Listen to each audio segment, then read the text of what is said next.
Beauty can be defined as id quod visum placet, that which when seen pleases. And the reason for that is because beauty has a certain ontological perfection about it. We have a natural sense of what a kind of objective proportion should be. And so for all of the virtues that we engage here at the seminary on the level of human formation, to train one's eye is to train one in what is objectively beautiful. It's very much tied to the good as end. We should want ourselves to be beautiful. There's a certain splendor of the truth that we speak about in terms of the moral life. In particular, when we're talking about sacred art, when the men are encountering a fine proportion in a room, order relative to the lines of a ceiling and a wall, etc., it makes them want to be ordered internally. My name is Chiara Perrinetti Casoni, and I'm born in Milano in an artist's family. Growing up in the middle of brushes, colors, art books, it was like a destiny for me to become a painter.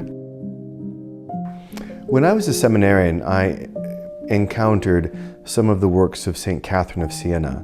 So when I lived in Siena, I went into San Domenico, where her relics are, every single day.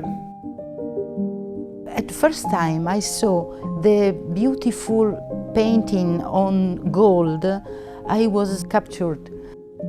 In 30 years, I study from old books in Old Latin to resume the beautiful technique of the tradition of Siena. At the end, I became an artist of arte sacra, and I hope to preserve this. I prayed so often in front of these kinds of images, and I wanted to reproduce it. Finally, the pastor of San Domenico, Father Alfredo, he knew of someone and gave me an address. But I took down the number and I finally tracked down Chiara and found out that she was the absolute master of this style. The origin of this technique of Siena comes from Byzantine art in the 1250. But in Siena, they found a new language of art, much more beautiful, natural. You can tell instantly there's history here. It's worthy of stopping to look and consider the tradition that went into that.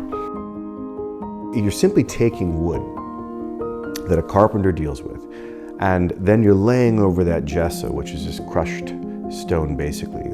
Over top of that you lay just layers and layers of what we call bole, which is nothing more than clay.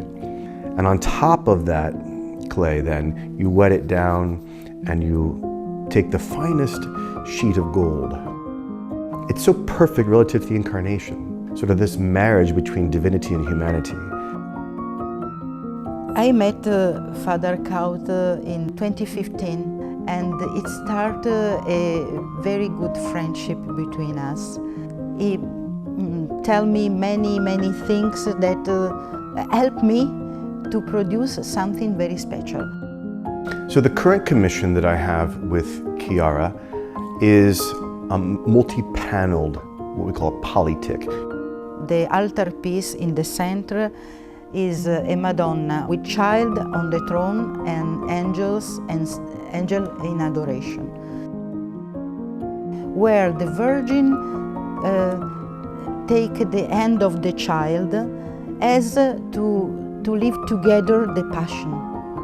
You can feel all the tenderly, all the humanity of a mother and child.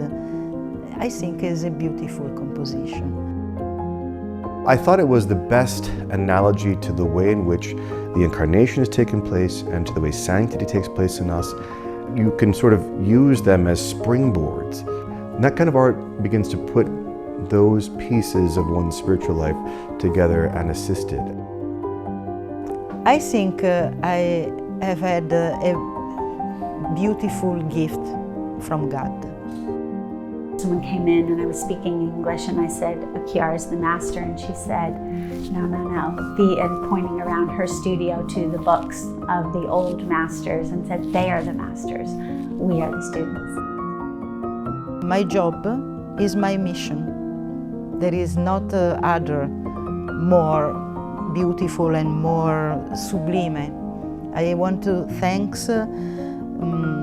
God and paint the beauty of the Lord.